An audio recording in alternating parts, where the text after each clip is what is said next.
Good evening from New York. I am Selwyn Collins, your host of CWS Conversations with Selwyn. Thank you for joining us this evening. Those of you who are joining us for the first time, a very special thank you. CWS is about having conversations with people about their journey and how they're using their gifts and talents to help others. So you can imagine when I had the opportunity to have this conversation with my headmistress for, I think, over 39 years ago. So I'm in a very special place tonight, and I'm praying that everything is going to go right because I was taught about Murphy's law. But tonight, I'm going to ignore Murphy, and I ask you to join me in ignoring Murphy, and let us have a wonderful, wonderful conversation. I will take a short break, and when I return, we'll start the conversation.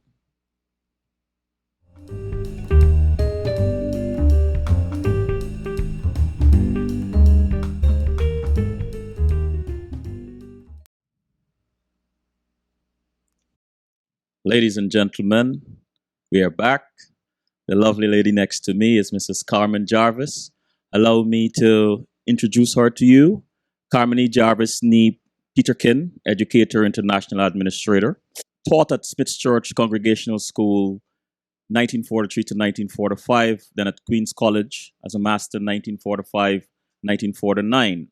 Bishop's High School, teacher, house mistress, game mistress 1950 to 1971, deputy headmistress 1961 to 71, headmistress 1971 to 77, presided, presided over conversion to coeducation. Ministry of Education, Deputy Chief Education Officer 1977 to 1979, acted as Chief Education Officer, implemented free textbook and free uniform schemes. At UNESCO, United Nations Educational, Scientific, and Cultural Organization, Secretary General, National Commission 1979 to 2004. Publications, A History of the Bishop's High School 2002, awards, Aristotle Silver Medal for Highest Commitment and Promotion of the Ideals of UNESCO. It's 1997, first and only Secretary General to receive this award. Golden Arrow of Achievement, AA, 1981, Cacique's Crown of Honor, CCH, 1998.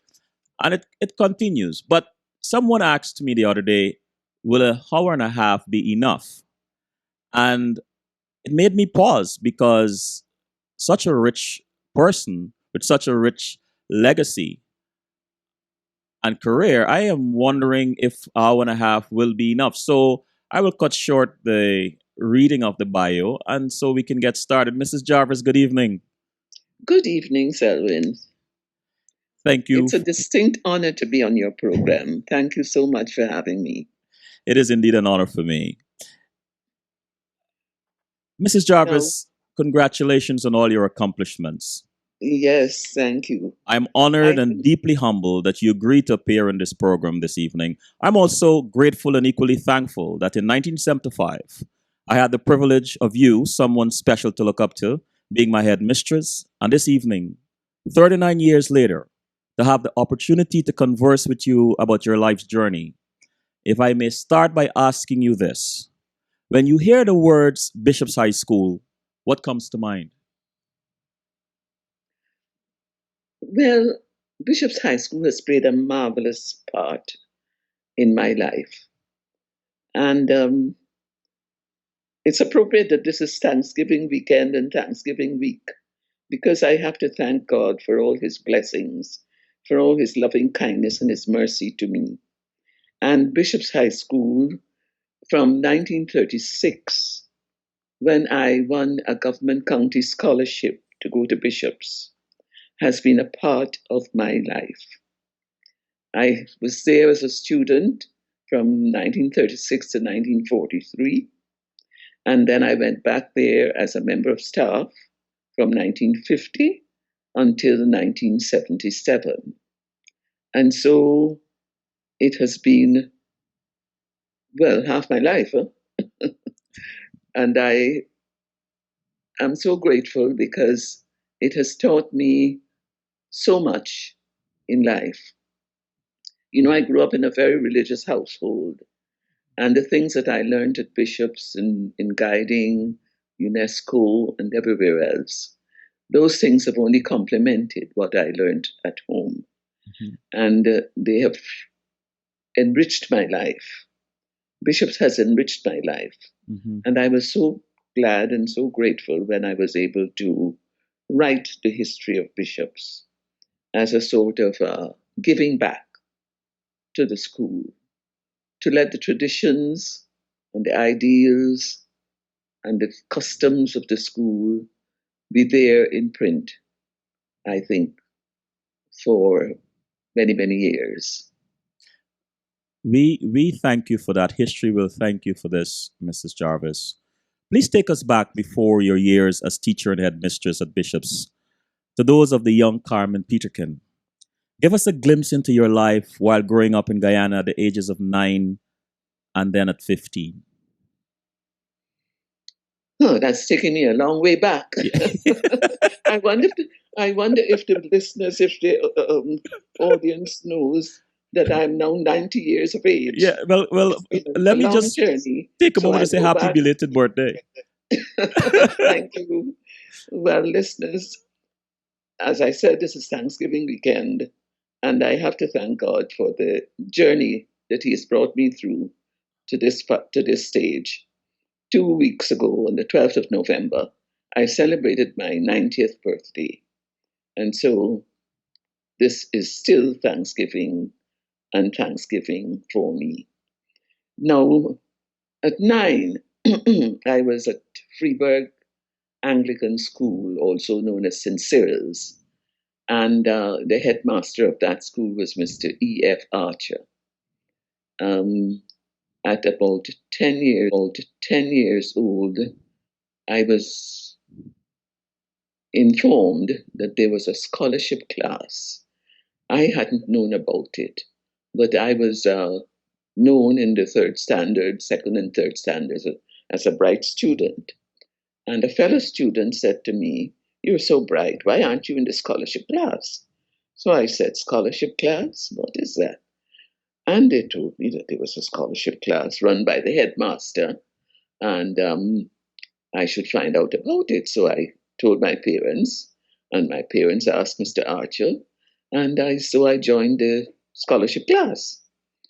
Now, malaria was very, very prevalent and potent in those days. And when I first took the exam at the age of 10 plus or nearly 11 or whatever, I had been having a bout of malaria, and so I didn't do very well. So I took it again. I was the only scholarship student, and I worked along with the pupil teachers. And that was a good thing because I had to keep up with them. Um, and I was very surprised when, although we did not take newspapers, we weren't uh, affluent enough. My father was daft enough to have a newspaper every day. When a neighbor, Mrs. Coltress, who lived opposite, called out to my father and said, "Imagine your daughter has won a scholarship to go to Bishop's High School." And we were amazed. We were so we immediately got a newspaper, and there it was. I was one of the two girls who had won the scholarship for the Demerara County. The government county scholarship provided for two girls and two boys in Demerara, and the same in Babis, and the same in Esquibo. I was one of the two girls in Demerara. The other was Dorothy London Williams. And so from there, my life changed. I, of course, had been planning for something else. My parents were planning other things for me. My father, especially, thought that perhaps I could learn to sew. But that would have been a disaster for me because I couldn't see myself sewing for the rest of my life. But anyway, God came in and took me to the Bishop's High School. So I was given a present, of course, in those days. The gift for having won a scholarship was always a bicycle. Mm-hmm. I couldn't ride. And my brothers, I had two older brothers and a younger sister. My two brothers had a bicycle, and I tried pedaling through the bars and so forth, but couldn't do anything. So when I got this brand new bicycle, Hercules or whatever it was, I was so pleased. And they took me out, and I tried and tried. But then my father took me, and I tried, and he let me loose one day, and I was cycling by myself and didn't know it. And that was the beginning of my cycling days. And so after that, I had a, we had an interview with the headmistress, who was Miss Wern. Mm. She became Mrs. Noel Payton later on. And that interview was interesting because she asked me what I'd like to do when I left school.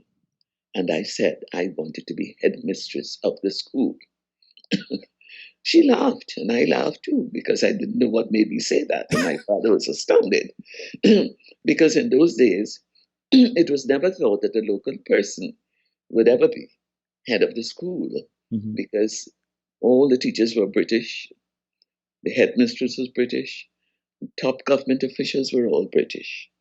And they saw that going on for a long, long time. But anyway, 34 years later, I was head of the school. And aren't we thankful for that? Right. I'm thankful too. And at 15, what do you remember? At 15, um, I would have been taking the ordinary level GCE. No, in those days we took the Oxford and Cambridge. Mm-hmm. We didn't do GCE. I took the Oxford and Cambridge and I got 4 distinctions and 4 credits. I remember that. Oh my gosh. No wonder you were so hard on us. Mrs. Yes, Jarvis. that, and then I went on to the sixth form Mm-hmm. to do there. You know, when I went to Bishop's in the first term, at the end of the first year, I was third in form, I think, and I wasn't satisfied with that. And my father always had high standards. He expected us to do extremely well. And so after that, I was either second or first. There was a girl called Justin Wan Ping, a Chinese girl, and she and I fight for the first place for years after that. She didn't go to the sixth form. Mm-hmm. I went on to the sixth form. She left after the fifth form. We were about 15 then, I think, or 16. And Mrs. Allen, who was our headmistress at that time, had her take over the secretaryship of the Office of Bishops. So she became secretary to Mrs. Allen, and she did very well. And then Beryl Anna Montagu joined her as assistant, and the two of them worked along with Mrs. Allen for the years that Mrs. Allen spent at the school. Who were some of the women you looked up to when growing up as a child? Well, my mother, of course, and my grandmother, my parental grandparents lived near us, and so I knew my parental grandmother and grandfather, and but I didn't know my mother's parents because they were Barbadian. My mother had come over from Barbados when she was a teenager, and so I didn't know her parents; they had died. Oh. So my parents, my grandparents, and then at school, I had Mrs. Allen, my headmistress, and Mrs. Nobbs, deputy headmistress. They were both mentors to me, Mm-hmm. and I learned a lot from them, and I looked up to them. Mrs. Jarvis, Mhm. you have eloquently captured the history of Bishop's High School in your book, History of the Bishop's High School. Why did you write that book, and what did you learn about yourself during the process? Well, I wrote the book because I felt that there should be some record of not only the outline of the history, but also of the aspects, the various aspects of the school. And so I tried to capture all of those, the various committees, the various societies, the the variety that we had at the school, and the fact that we all lived together in harmony. Um, Christian, Muslim, Hindu, Baha'i, everybody lived in harmony. Mhm. And I wanted to record that because it is so easy for people to forget Mhm. and to maybe distort at some stage. And so I wrote the book. And I learned, but I knew this before, that I always pay attention to detail. Mhm. And I always like to aim at excellence. I always like to be careful and accurate and to cover all aspects of every circumstance and of every event. You I tried, and you see the book is divided into various sections, yes. and I tried to capture the history and the traditions of, let us say, the old students, the music society, the Hindu society, the um, Bible class, the Bible society, and the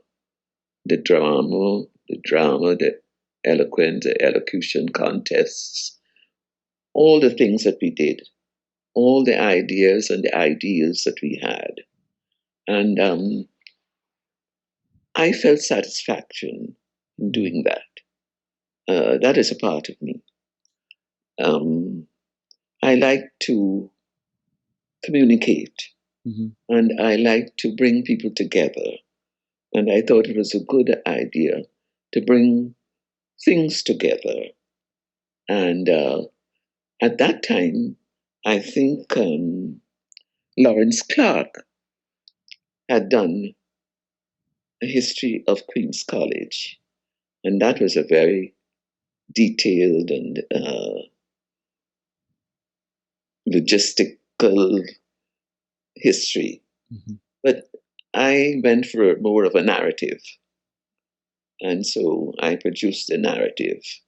And I hope that it will be there for a long time and will serve the younger people in good stead.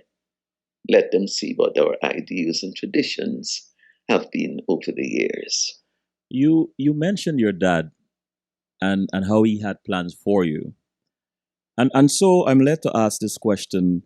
Do you recall any special words of wisdom that you received from your parents that have shaped who you are today? Well, they always talked about faith in God, trust in God, and do your best. God will help you. You know, we had to learn a lot of biblical passages as we grew up. We learned it Psalm 1, Psalm 23, Psalm 91, and all of those things shaped our lives. We learned it in the Gospels, um, John 3:16 and 17, for God so loved the world, and so forth. And those were the things that shaped our lives. Mhm. I And sorry. so when I went to Queens and to Bishops, I taught scripture. Oh. But I used to chortle when I was marking some of the scripture. of the Queen's College boys because they brought everything down to modern day life, you know. Mary and Joseph took the train and went to Nazareth. And Jesus said, "Who is your boyfriend?" Everything was brought down to modern days. And the family would hear me laughing, and they would say, "What are you laughing at?" I'm laughing at the scripture replies. The scripture essays the answers. Mrs. Jarvis, I want to go into the chat room. We have a chat room that allows the audience to participate in the conversation. And Mignon said she looks well and her sense of humor is intact. Jonathan Locke said, "Thanks for putting up with me and showing me the right way forward in life, in spite of my objections at the time.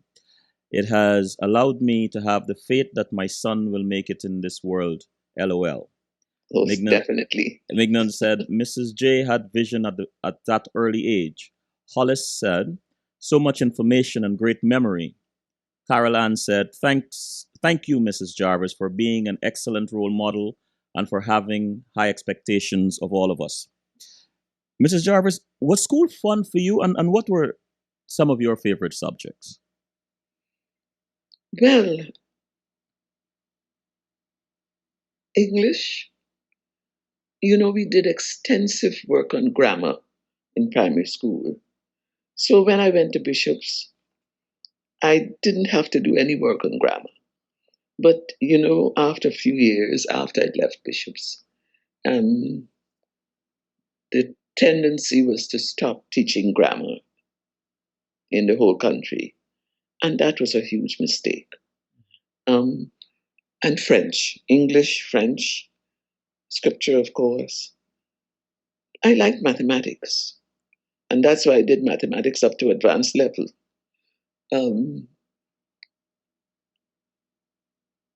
History, I liked every subject, I think. Now, this stood me in good stead because I went to Queen's on the recommendation of Mrs. Nobbs, Mrs. Elizabeth Nobbs, who knew me at Bishop's and knew that I was a good all-rounder. And when the Reverend D.W.H. Pollard, who taught French at Queen's College, was going on leave, she recommended me to her husband, who was head of Queen's, Captain Herbert Nobbs, as a person who could go and act for Reverend D.W.H. Pollard because they couldn't find anybody.